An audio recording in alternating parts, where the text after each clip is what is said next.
Hello friends, स्वागत है आप सभी का पैरामाउंट सक्सेस पर। उम्मीद करते हैं आप सभी बहुत अच्छे होंगे, लगातार मेहनत कर रहे होंगे। तो फ्रेंड्स, आज का हमारा जो टॉपिक है वही बचाव जितने हमारे पार्ट यहाँ पर बच जाते हैं। जो संविधान की हमने आपको यहाँ पर बताया था, संविधान के बारे में बताया था पहली वीडियो में, और जो स्वतंत्रता का अधिकार था उसमें हमने सभी आर्टिकल के बारे में बताया था। बोलने के में, उनकी प्रेस के बारे में, इकट्ठे होने के बारे में, सभा के बारे में, भारत के आवागमन के बारे में, आजीविका के बारे में। अब उससे आगे चलते हैं दोस्तों।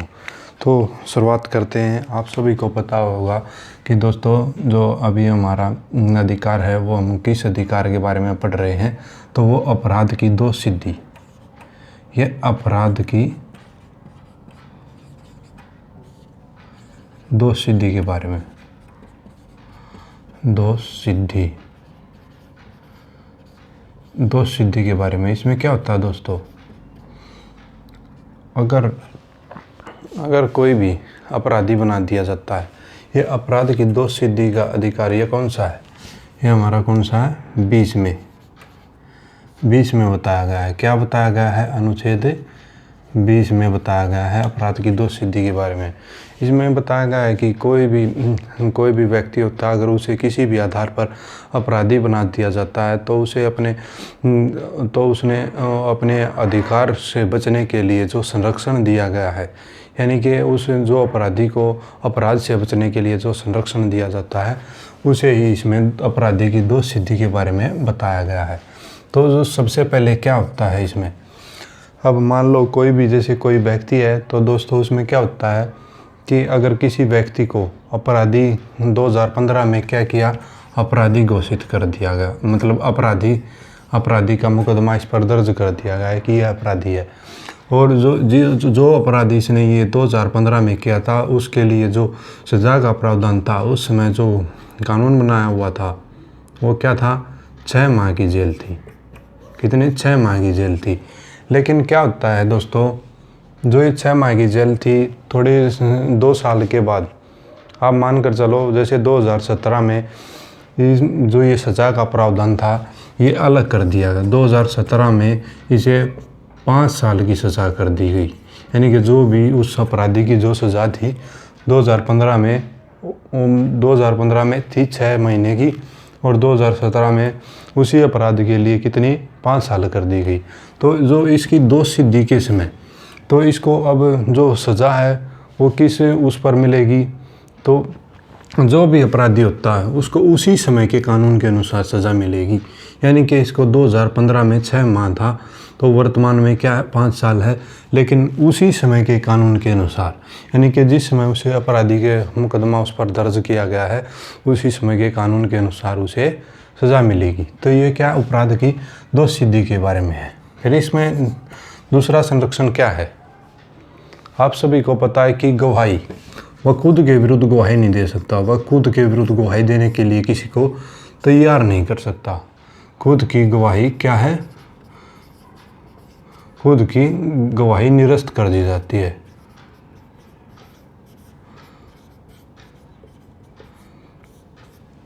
ठीक है फ्रेंड्स। अब जो इसका तीसरा अधिकार दिया गया है, यानी कि अपराध की दोष सिद्धि के संरक्षण के लिए हमें, वो क्या होता है? उसमें क्या बताया गया है? उसमें यह बताया गया है कि जो भी अपराधी होगा, अपराधी की सज़ा एक ही बार में मिलेगी, यानी कि एक अपराध की सज़ा एक ही बार, अपराध की सज़ा एक ही बार दी जाएगी। कितने बार? एक बार। तो अपराध की दोष सिद्धि के संरक्षण के बारे में आपको क्या क्या पता लगा?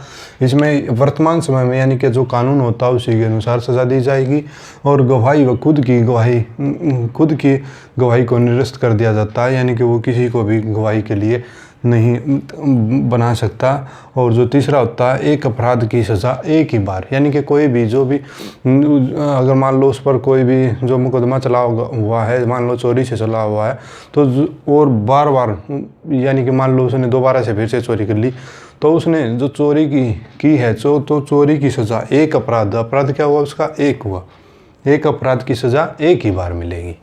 तो ये था दोस्तों अपराध की दोष सिद्धि के बारे में, जिसमें क्या बताया गया है, आर्टिकल 20 में बताया गया था उसके 3 संरक्षण के बारे में। अब इससे आगे है प्राण एवं दैहिक स्वतंत्रता का अधिकार। कौन सा? प्राण एवं दैहिक स्वतंत्रता या जीवन का अधिकार।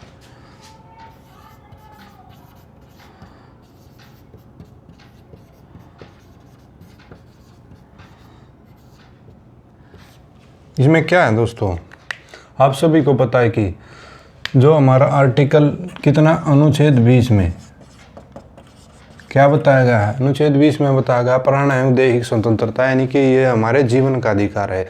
ये चाहे देश में कोई भी इमरजेंसी लग ले तो, लेकिन ये उस समय भी जो हमारा ये प्राण एवं दैहिक स्वतंत्रता का अधिकार है, यानी कि जो आर्टिकल ये 21 है दोस्तों, ये आर्टिकल 21 ये कभी भी हमसे नहीं छीना जाता है। इसमें क्या होता है कि हर व्यक्ति को अपने जीवन जीने का आधार होता है और उस जीवन पर उसका पूरा अधिकार होता है। जैसे हाई कोर्ट और सुप्रीम कोर्ट ने भी इसका जो क्षेत्र है प्राण एवं दैहिक स्वतंत्रता का, जीवन का जो अधिकार है, उसका क्षेत्र हर बार बढ़ा देते हैं। जैसे हाई कोर्ट और सुप्रीम कोर्ट ने क्या किया, इसमें सुप्रीम कोर्ट और हाई कोर्ट ने इस क्षेत्र में यानी कि जो भी ये प्राण एवं दैहिक स्वतंत्रता के बारे में क्या क्या जोड़ा गया है,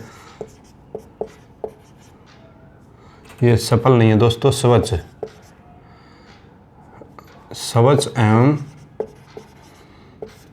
वायु और स्वच्छ जल और चिकित्सा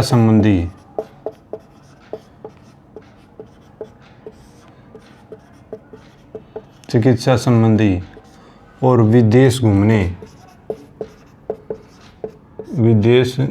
के लिए और क्या है, भोजन को प्राप्त करना, ये सभी क्या था दोस्तों,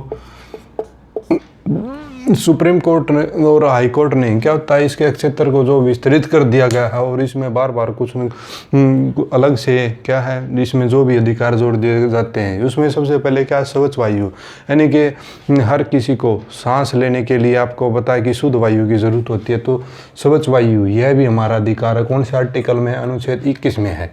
स्वच्छ जल यानी कि पीने के लिए अच्छा पानी, और अगर कोई बीमार हो जाए तो उसके लिए जो चिकित्सा सुविधाएं हैं, चिकित्सा संबंधी जितनी भी सुविधाओं का वो क्या अधिकारी होता है। विदेश में घूमने, कहीं पर भी विदेश में भी जाए तो वह भी क्या है, उसकी ये उनका आर्टिकल कौन सा, 21 आर्टिकल में बताया गया है। और भोजन को प्राप्त करना, ये सभी क्या है, ये हमारे प्राण एवं दैहिक स्वतंत्रता का अधिकार है। यानी कि ये हमें जीने के लिए जो सबसे ज़्यादा ज़रूरी होते हैं। आप सभी को पता है कि हमें हवा की भी ज़रूरत होती है, पानी की भी ज़रूरत होती है, भोजन की भी ज़रूरत होती है, चिकित्सा संबंधी व्यवस्थाओं की भी, और विदेश घूमने की भी, और ये जो भोजन को प्राप्त करना ये भी, ये सभी क्या है, इसमें किस आर्टिकल में बताया गया है, दैहिक स्वतंत्रता के बारे में, अनुच्छेद 21 में। ये अधिकार हमारा कभी भी हमसे नहीं छीना जाता।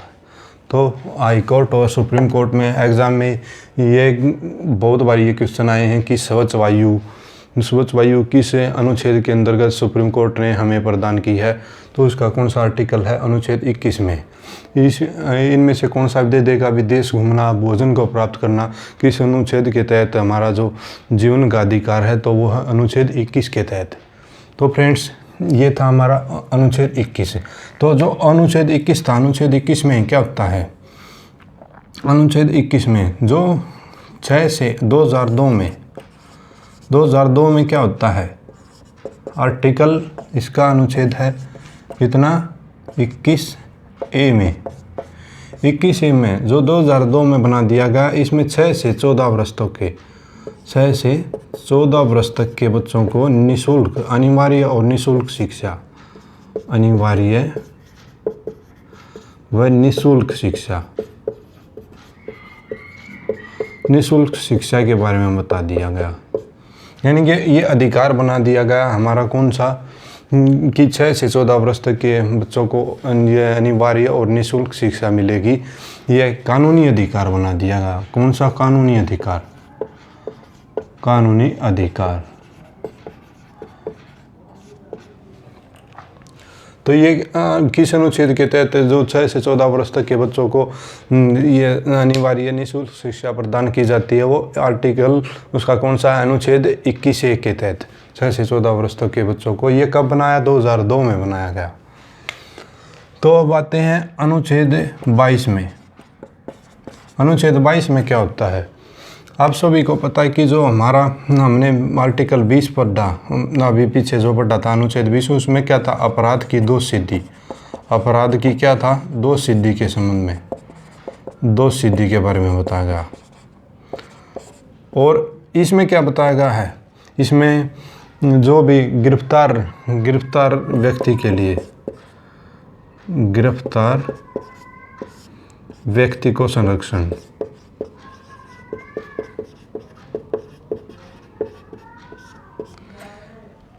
इसमें गिरफ्तार व्यक्ति को संरक्षण दिए गए हैं।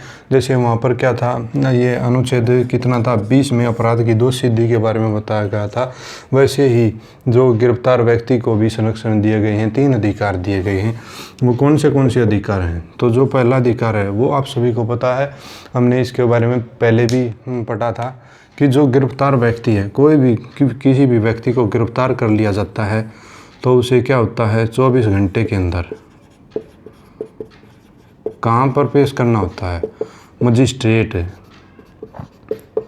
मजिस्ट्रेट के सामने प्रस्तुत करना होता है। मजिस्ट्रेट या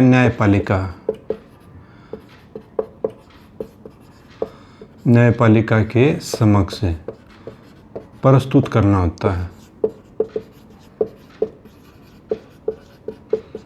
और क्या होता है? जो इसे 24 घंटे के अंदर जो इसे न्यायपालिका या मजिस्ट्रेट के सामने जो पेश करेंगे, तो फ्रेंड्स इसमें जो आवागमन का समय है वो नहीं जोड़ा जाता। आवागमन का समय नहीं जोड़ा जाता, ये अलग होता है। आवागमन का समय क्या होता है? अलग होता है, ये नहीं जोड़ा जाता। इसमें क्या होता है? अगर कोई भी व्यक्ति गिरफ्तार कर लिया जाता तो ये हमारे संविधान में प्रावधान किया गया है कि उसे 24 घंटे के अंदर न्यायपालिका या मजिस्ट्रेट के सामने पेश करना होगा। और जो भी उसका आने जाने में, यानी कि किसी भी व्यक्ति को एक स्थान से दूसरे स्थान पर लेकर जाने में जो समय लगता है, उस समय को उसमें 24 घंटे में इंक्लूड नहीं किया जाएगा।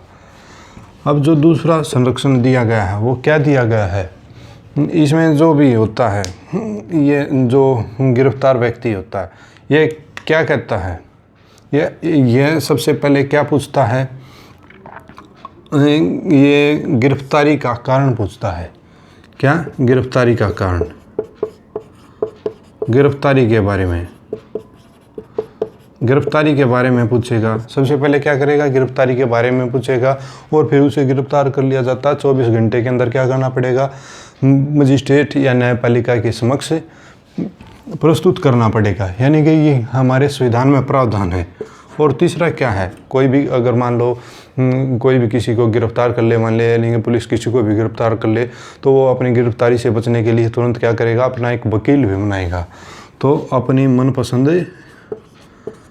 मनपसंद यानी वकील से सलाह लेगा। क्या क्या होता है? जो ये आर्टिकल 22, आपने 20 के बारे में पढ़ा था, अपराध की दोष सिद्धि के बारे में, कि किसी भी अपराधी को अपने अपराध से बचने के लिए क्या क्या संरक्षण प्राप्त हैं। उसी तरह ये जो हमारा गिरफ्तार व्यक्ति है उसको क्या कहते हैं? गिरफ्तारी के बारे में पूछने का अधिकार है। और 24 घंटे के अंदर अगर उसको गिरफ्तार कर लिया जाता है तो उसे न्यायपालिका के समक्ष पेश करना होगा। आवागमन के समय को अलग रखा जाता है।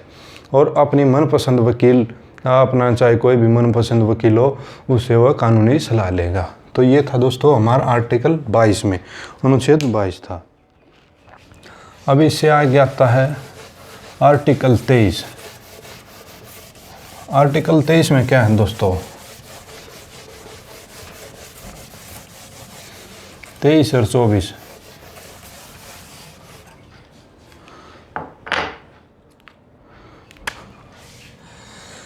जो ये हमारा क्या था, आर्टिकल 22 था। अब हमारा आता है अनुच्छेद कितना, अनुच्छेद 23 और 24 है।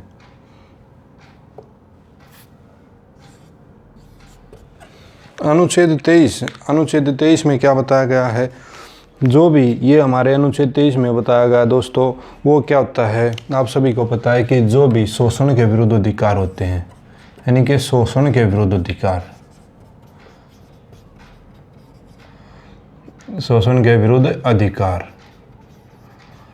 शोषण के विरुद्ध जितने भी अधिकार होते हैं उनके बारे में बताया गया है ये आर्टिकल 23 और 24 में। यानी कि शोषण किसी का कब होता है, शोषण सब होता है जैसे हम मान लो किसी से भी हम बदवा मजदूरी करते हैं, बाल मजदूरी करते हैं, जबरन मजदूरी करवाते हैं, तो वो क्या होता है, उसका ये शोषण करते हैं हम।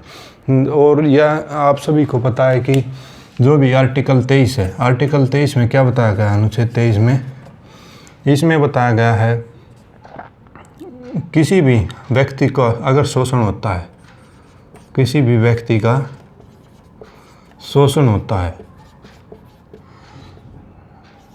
कैसे होता है, आप सभी को पता शोषण होता है कैसे कैसे, जैसे उससे क्या, बंधुआ मजदूरी,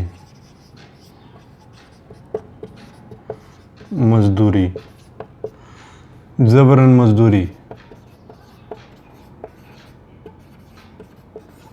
और बंधुआ मजदूरी होगी, जबरन मजदूरी हो गई, और इससे क्या होता है, मानव व्यापार, मानव देह व्यापार, ये भी क्या होता है, ये भी हमारे क्या होता है, ये हमारा शोषण होता है इसमें भी। और ये फिर आप सभी को पता है कि जो बंधुआ मजदूरी होती है, बंधुआ मजदूरी भी हमने यहाँ पर बता दिया आप सभी को।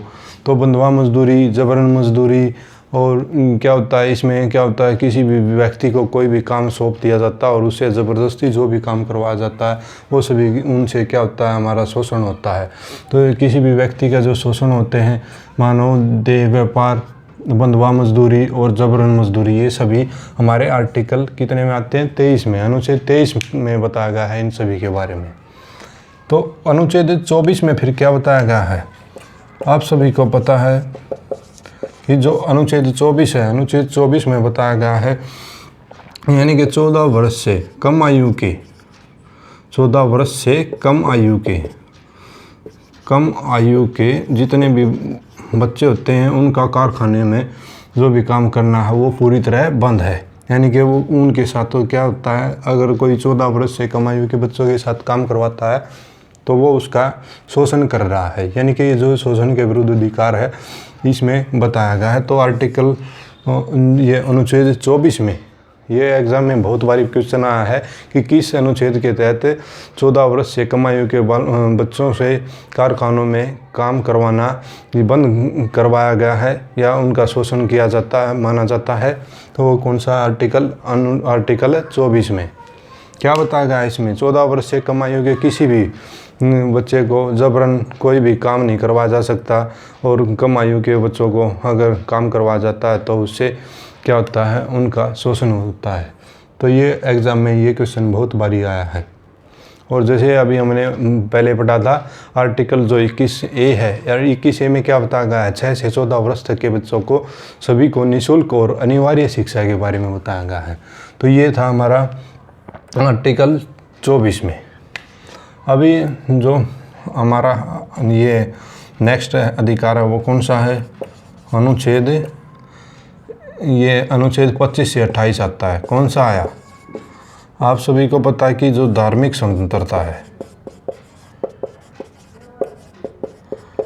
धार्मिक स्वतंत्रता का अधिकार, आप सभी को पता है कि आप सभी ने पहले भी पढ़ा है फ्रेंड्स कि आप सभी को पता है कि जो भारत है वो कैसा देश है, वो पंथ निरपेक्ष देश है। यहाँ पर किसी भी व्यक्ति, यहाँ पर किसी भी देश का या राज्य का कोई अपना धर्म नहीं होता। यहाँ पर हर व्यक्ति अपना धर्म अलग से मानने के लिए, जो भी व्यक्ति अपना धर्म अलग से मानता उसी के लिए जो धर्म निरपेक्ष है और पंथ निरपेक्ष उसी के लिए इस्तेमाल किया जाता है। यानी कि जो जितने भी शब्द हैं, और जो पंथ निरपेक्ष शब्द है आप सभी ने पता है, पंथ निरपेक्ष पंथ निरपेक्ष शब्द ही ऐसा शब्द है जो हमारे संविधान में लिखित में लिखा गया है, जिसमें पंथ निरपेक्ष के बारे में बताया गया, धर्मनिरपेक्ष के बारे में नहीं बताया गया। तो धर्मनिरपेक्ष क्या है, वो हमारी आम बोलचाल की भाषा में धर्मनिरपेक्ष कहते हैं। तो धार्मिक स्वतंत्रता के बारे में क्या है, अब हम इसको ये जो आर्टिकल 25 है, फिर 26, 27, 28 उनके बारे में जानते हैं। देखो 25 में क्या है, 26, 27 और 28। कोई भी व्यक्ति, यानी कि कोई भी व्यक्ति क्या करता है, किसी भी धर्म को मान सकता है।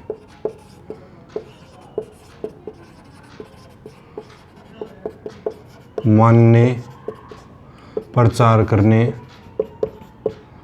और आचरण करने के लिए, प्रचार करने के लिए और आचरण करने के लिए, आचरण करने के लिए पूरी तरह स्वतंत्र है। यानी कि कोई भी व्यक्ति है, अगर वह किसी भी धर्म को अपनाना चाहता है, उसका प्रचार करना चाहता है, उसको उस धर्म को ग्रहण करना चाहता है, तो वो सभी उसके लिए ये उस धर्म को अपनाने के लिए बिल्कुल स्वतंत्र है। यानी कि उसमें धार्मिक स्वतंत्रता दिखाई गई है। ये किस अधिकार में बताया गया है, 25 में बताया गया है। जैसे आप सभी जानते हो कि जो सरदार होते हैं, यानी कि जो सिख होते हैं, वो अपनी जो पगड़ी धारण करते हैं, अगर मान लो कहीं भी वो जा रहे हैं तो उनको हेलमेट की कोई ज़रूरी नहीं है, क्योंकि उनके लिए जो संविधान बनाया गया, उनके संविधान में अंगीकृत किया गया है कि वो अपने धर्म का आचरण करेंगे। तो उस धर्म के आचरण के लिए आर्टिकल 25 में बताया गया है। और आप सभी जानते हो कि जो हमारी दिल्ली मेट्रो है या हमारी चेन्नई मेट्रो है, जो भी मेट्रो की जितने भी सिटी हैं, वहाँ पर क्या होता है, कोई भी सिख अपनी कृपाल धारण कर कर जा सकता है। क्योंकि कृपाल आप सभी को पता है कि जो उनका एक छोटा सा चाकू होता है फ्रेंड्स, तो ये सभी अधिकार उनके क्या लिखित में दिए गए हैं उनको। तो इसी कारण वो क्या आर्टिकल 25 का तहत अपने अधिकारों का प्रयोग करते हैं। और एग्ज़ाम में ये क्वेश्चन बहुत बार आया है कि किस अधिकार के तहत सिख अपनी पगड़ी पहनकर पगड़ी पहनकर चलते हैं या मेट्रो में कृपाल धारण करके चलते हैं। तो ये किस आर्टिकल के तहत है, अनुच्छेद कितने में बताया गया, 25 में बताया गया दोस्तों। नेक्स्ट है फिर 26 में, इसमें धार्मिक प्रबंधन के बारे में बताया है। धार्मिक प्रबंधन की व्यवस्था कैसे की जाए।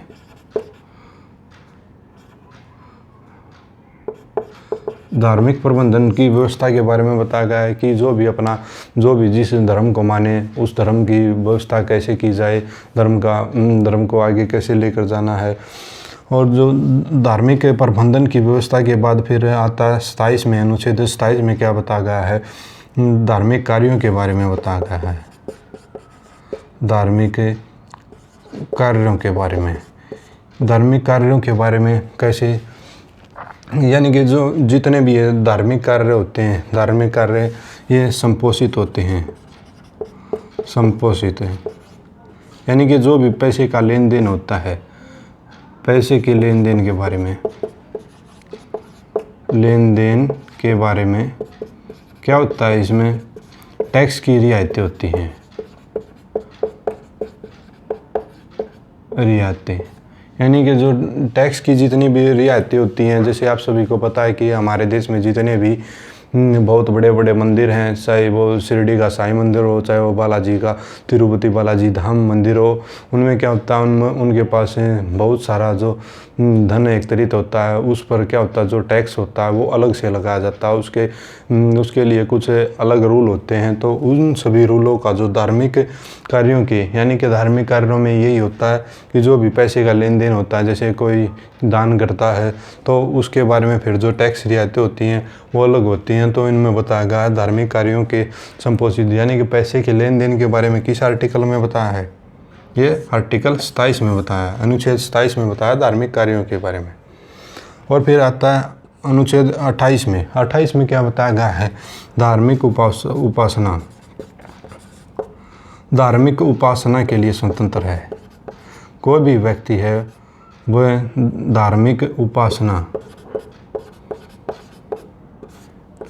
धार्मिक उपासना के लिए कहीं भी एकत्रित हो सकते हैं और वो अपनी धार्मिक जो उपासना होती है उसको शुरू कर सकते हैं। उसके लिए हर कोई अपने धर्म को मानने के लिए क्या है, अपने धर्म को मानने के लिए यानी कि अपने कोई भी व्रत होते हैं उनको करने के लिए पूरी तरह स्वतंत्र है। तो ये आर्टिकल 25 में क्या बताया गया है, धार्मिक स्वतंत्रता। आप सभी को पता लग गया है कि धार्मिक स्वतंत्रता यानी कि धर्म से चाहे वो किसी भी धर्म से है उसके लिए सभी स्वतंत्र हैं। राज्य का अपना कोई धर्म नहीं है, देश का अपना कोई धर्म नहीं है। तो जो 25 में बताया गया है, कोई भी व्यक्ति जो सिख पगड़ी धारण करते हैं, कृपाल धारण किए हुए मेट्रो में जाते हैं, वो कैसे जाते हैं, किस अनुच्छेद के तहत, अनुच्छेद 25 के तहत। फिर 26 में क्या बताया है, धार्मिक प्रबंधन की व्यवस्था। तो वो अपने धर्म के प्रचार के लिए अलग से जो प्रबंध करते हैं, जैसे क्या होता है कहीं पर जो भी ये स्कूल गरीब बच्चों के लिए पढ़ाई की व्यवस्था करते हैं, किसी के लिए निवास की व्यवस्था करते हैं, तो ये धार्मिक प्रबंधन की व्यवस्था होती है। फिर 27 में क्या बताया, धार्मिक कार्य संपोषित यानी कि जो पैसे का लेन देन है वो आर्टिकल 27 में बताया गया है उसके बारे में। और फिर आता 28 में, धार्मिक उपासना के लिए सब स्वतंत्र हैं, एकत्रित हो सकते हैं। तो ये था हमारा जो धार्मिक स्वतंत्रता का अधिकार।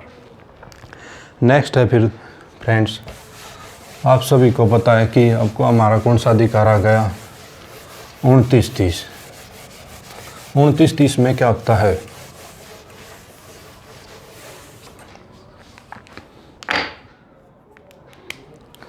उनतीस तीस में क्या होता है, जो हमारा अनुच्छेद कितना 29 और 30, 29-30 में क्या बताया गया है, संस्कृति एवं शिक्षा का अधिकार, यानी कि सांस्कृतिक एवं शिक्षा भी बोल सकते हैं इसे।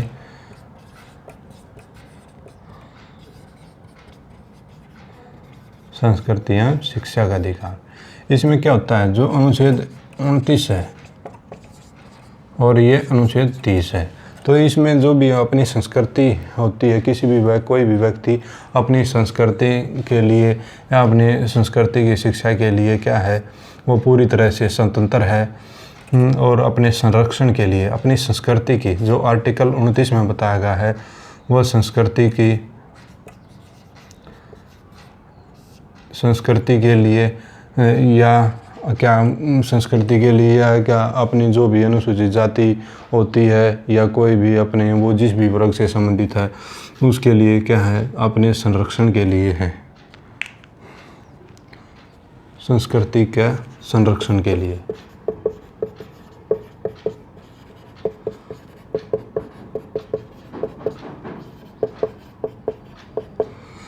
इसमें अपने संरक्षण के बारे में बताया गया है अनुच्छेद 29 में। और जो 30 में क्या है, कोई भी व्यक्ति होता है जो अपनी संस्कृति को बचाने के लिए या जितनी भी जनजातियाँ हैं वो अपने समूहों को बचाने के लिए अपना लगातार विकास करती रहती हैं। तो शिक्षण संस्थाओं के माध्यम से क्या होता है, शिक्षण संस्थाओं के